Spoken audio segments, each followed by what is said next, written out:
Welcome back to the session. Friends, अब तक हमने कार्ल पियर्सन की मेथड जो है वो कर ली है।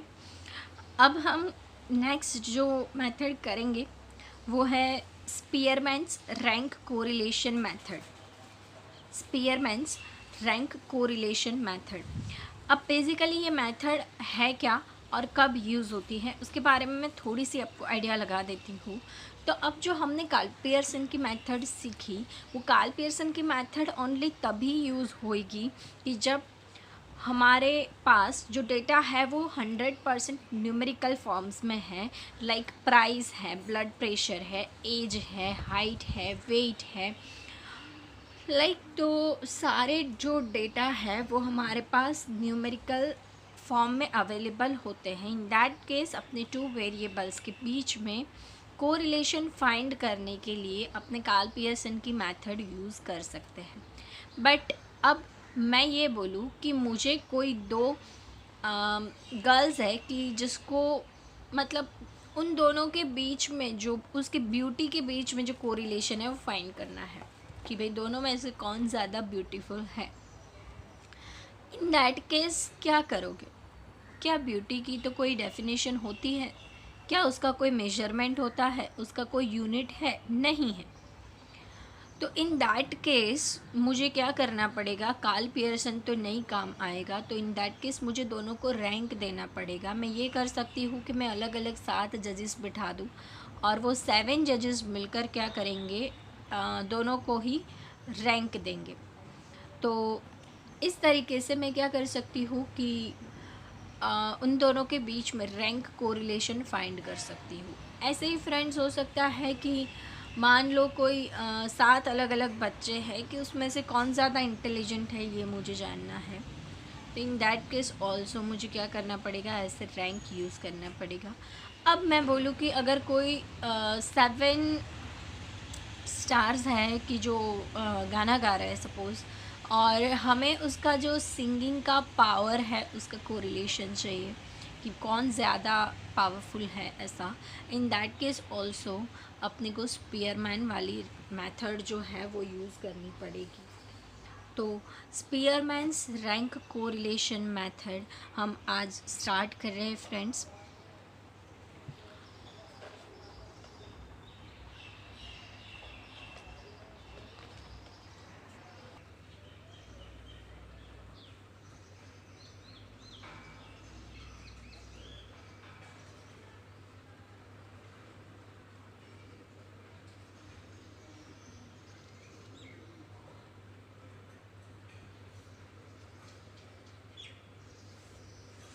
बेसिकली ये स्पीयरमैन्स रैंक कोरिलेशन में ओनली 2 ही फार्मूला है जो आपको याद रखना है। कार्ल पियर्सन की मेथड में बहुत सारे फार्मूलाज थे, आप लोग फार्मूलाज याद कर करके बोर हो गए होंगे, बट यहाँ पर बस ऐसे तो एक ही फार्मूला है और उसी को एक्सटेंड करके उसके ऊपर से दूसरा फार्मूला निकाला हुआ है। क्या फार्मूला है? तो number 1, R is equals to 1 minus 6 into sigma D square upon n into N square minus 1। थोड़ा अजीब फार्मूला है बट है जो है वो एक्सेप्ट करना पड़ेगा, राइट। तो ये वाला फार्मूला है, आप शायद से क्लियरली दिख रहे होगा आपको कि R is equals to 1 minus 6 into sigma D square upon n into N square minus 1। ये वाला पूरा फार्मूला है ना। What is D? So D is equals to R of x minus R of y, मतलब rank of x minus rank of y। ठीक है friends, कभी कभी सम में हमको रैंक दिया हुआ होता है, कभी कभी नहीं दिया होता है। अगर नहीं दिया तो हम दे देंगे, हम भी कोई कम थोड़ी ना है, रैंक तो हम दे ही सकते हैं। चलो अब बात करते हैं दूसरे फार्मूला की। तो ये वाला हमारा हो गया फर्स्ट फार्मूला, और सेकेंड फार्मूला है R is equals to 1 minus 6 into sigma D square plus C F upon n into N square minus 1। अब बेसिकली सिग्मा डी स्क्वायर जो है वो तो है ही, बट करेक्शन फैक्टर यहाँ पर ऐड हो गया, दैट इज़ सी एफ। और सी एफ क्या है? तो सी एफ है sigma M cube minus M divide by 2। थोड़ा सा आपको अभी नहीं अच्छा लग रहा होगा, छोड़ दो यार, अभी तो बहुत दिन है सम करने के लिए हमारे पास। आपको पता है मैं आपको हर रोज़ 2-3 सम ही करवाती हूँ, तो हो जाएगा। जैसे कार्ल पियर्सन की मेथड स्टार्टिंग में आपको बहुत बुरी लगती थी, बट एट दी एंड आपको अच्छी लगने लगी। ये वाली उससे भी अच्छी लगेगी, बिलीव मी फ्रेंड्स, प्रॉमिस करती हूँ, ये वाली उससे भी अच्छी लगेगी। ठीक है, चलो। m is equals to number of repetitions.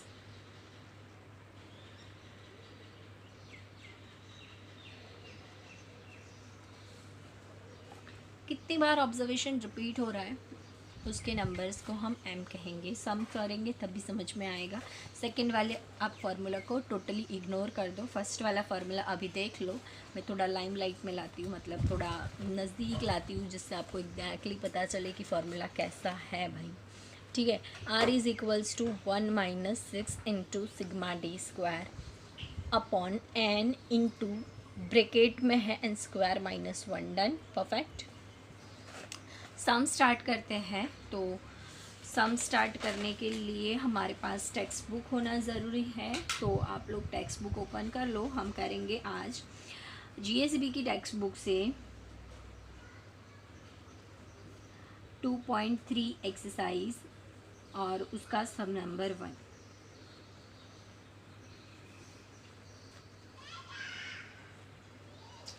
क्या कहते हैं देख लो।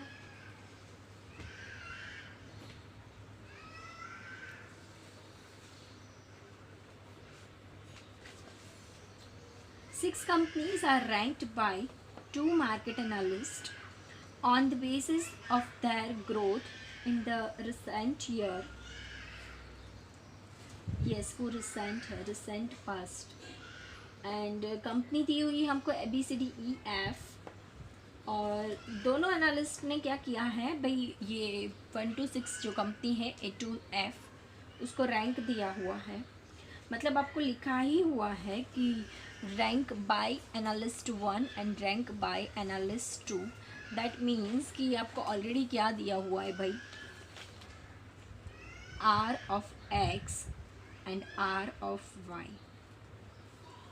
ठीक है, ऑलरेडी आपको क्या दिया हुआ है, R of X and R of Y। So what is R of X? 5 2 1 4 3 and 6। Done, total मत करना, ज़रूरत नहीं है। देन आफ्टर 6 4 3 2 1 एंड 5, ये आपको सम में दिया हुआ है। एंड देन आपको लास्टली बोला हुआ है find rank correlation coefficient between evaluation given by 2 analyst. मतलब कि ये दोनों ने जो रैंक दिए हुए हैं इसके ऊपर से हमको रैंक कोरिलेशन निकालना है।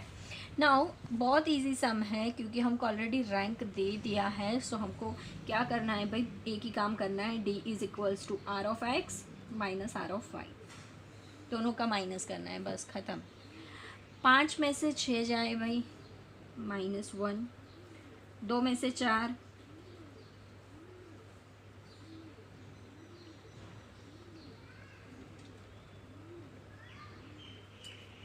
नाउ यू कैन सी कि इसका टोटल क्या हो रहा है भाई, 0। कोई बहुत बड़ी बात नहीं है, जादू है, जादू होना ही चाहिए। जादू नहीं होता है तो आपका रैंक कहीं गड़बड़ी होगा, या तो कहीं आपने सब्सट्रैक्शन में गलती करी होगी। सो एक बार जाके फिर से देख लीजिए, अगर आपका आंसर सिग्मा डी का 0 नहीं आता तो आपने रैंक में गड़बड़ी करी हो सकती है, राइट। मेरा आंसर आ गया है, सो मैंने गड़बड़ी नहीं की हुई है। देख लो आप, -2 +2 कैंसल, -1 +1 0। डन। नाउ हमें करना है इसका स्क्वायर, जिसका भी टोटल होता है हमें कभी उसकी ज़रूरत होती ही नहीं है। बेसिकली आपको पता है x minus x bar and y minus y bar का टोटल हमेशा 0 होता था, बट हमने कभी भी फार्मूला में उसको यूज़ नहीं किया था, उसके स्क्वायर को यूज़ किया था। सेम वे यहाँ पे भी हम डी स्क्वायर को ही यूज़ करने वाले हैं। 1 4 4 4 4 एंड 1, बहुत ही सिंपल सा टोटल हो जाएगा सिग्मा डी स्क्वायर 16 एंड 2 मतलब 18। नाउ फार्मूला लगा देते हैं, R is equals to 1 minus, भाई आपको एक चीज़ ध्यान में रखनी है कि जब तक आपको रैंक कोरिलेशन या स्पीयरमैन्स कोरिलेशन ना पूछा हो, आप ये वाली मेथड खुद से नहीं करोगे, ठीक है। नाम लिखा हुआ है स्पेसिफिकली कि रैंक कोरिलेशन फाइंड करना है, तभी ये वाली मेथड यूज़ करनी है। भाई बुक में तो क्या है कि एक एक्सरसाइज पूरी रैंक कोरिलेशन की है, तो आपको पता है कि सारे सम्स रैंक कोरिलेशन से ही करने हैं, बट एग्ज़ाम में जब रियल लाइफ में आप पेपर सामने आएगा तो आपको बहुत सारी प्रॉब्लम्स हो सकती है उसमें। So please mind it very well. By default हमें हमेशा कार्ल पियर्सन की मेथड यूज़ करनी है, और जब भी हमको सम में स्पेसिफाई किया गया है कि हमको रैंक कोरिलेशन यूज़ करना है, तभी हम सिर्फ रैंक कोरिलेशन यूज़ करेंगे, ठीक है friends, mind it very well. Now देख लो आप, 1 में से 6 तो फार्मूला में है ही क्या जी, अरे सॉरी फार्मूला मेरा ऑफ रह गया, बीच में भाषणबाजी करने की आदत जो है ना मेरे को, ignore it. 6 into sigma D square क्या आया 18, एन मतलब नंबर ऑफ पेयर्स कितनी है भाई 6, एन स्क्वायर मतलब 36 माइनस 1। नाउ 1 माइनस, कैलकुलेशन खास ध्यान रखना, ऐसा नहीं कि भाई आ गया, कैसे कैलकुलेशन होता है पूरा सम देखना आप। 18 इंटू 6 कितने होते हैं भाई, 18 इंटू 6 108, देन 6 इंटू, इसका माइनस पहले होगा बिकॉज ब्रैकेट में है 35, 1 माइनस 108, 35 इंटू 6 दैट इज़ 210।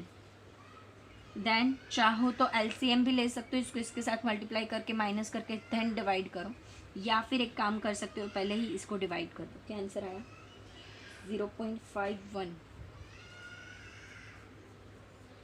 पीछे 4 है सो 1 का 1 रहेगा, एंड माइनस कर दो तो आंसर मुझे मिल जाता है 0.49, दैट इज़ माई आंसर, ठीक है। सो रैंक कोरिलेशन मिल गया मेरे को, R is equals to 0.49, again unit free है।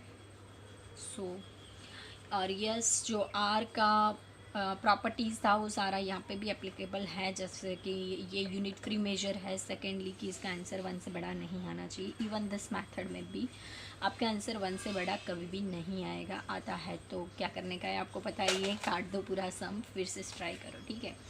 अगर हम मूव ऑन करते हैं friends on sum number 2। Sum number 2 देख लीजिए आप टेक्स्ट बुक में अपनी,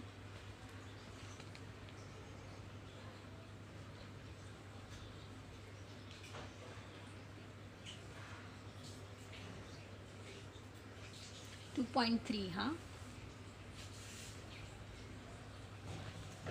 ठीक है, पढ़ो, अपने बुक में दिया हुआ है भाई। An official has ranked, an official है या ऑफिसर है I don't know, ranked 9 village of sample on the basis of work done in the area of Swachhta Abhiyan and Beti Bachao Abhiyan by villages, and the rank are given below। मतलब इधर क्या है कि भाई total 9 villages हैं, और एक officer ने क्या किया है कि भाई वो विलेज में स्वच्छता अभियान में कितना काम हुआ है उसके हिसाब से रैंक दिया, और दूसरा कि बेटी बचाओ में कितना काम हुआ उसके हिसाब से रैंक दिया। एक ही ऑफिसर ने रैंक दिए हैं बट 2 अलग अलग तरीके से रैंक दिए हुए हैं, और टोटल विलेजेस 9 है। अब चाहो तो विलेजेस लिख सकते हो, वाले समय में लिख रही हूँ, कोई ऐसा रूल नहीं है कब लिखना है कब नहीं लिखना है, मन करे तो लिख देने का, मन करता है तो नहीं लिखने का। 1 2 3 4 5 6 7 8 9 डन। टोटल मत करना, ज़रूरी नहीं है, खाली सिग्मा डी स्क्वायर का और सिग्मा डी का ही टोटल करेंगे। देन आफ्टर इधर भी आपको रैंक फॉर स्वच्छता अभियान ऐसा दिया हुआ है, मतलब ऑलरेडी आर ऑफ एक्स दिया है एंड आर ऑफ वाई भी दिया हुआ है, ठीक है। लिख देते हैं 4871 956 2 3, then 6 8 5 1 9 7 3 4 एंड 2 गलती है तो बता देना मुझे, कहीं पे लिखने में शायद गलती हो सकती है, क्योंकि अभी दोनों काम मुझे ही करना है, रीड भी मुझे करना है और लिखना भी मुझे है, जबकि मुझे हैबिट क्या है कि आप लोग बोलते जाओ और मैं लिखती जाऊँ, राइट। ओके, डी की कॉलम फाइंड कर लेंगे भाई, R of X minus R of Y, then D square find कर लेंगे।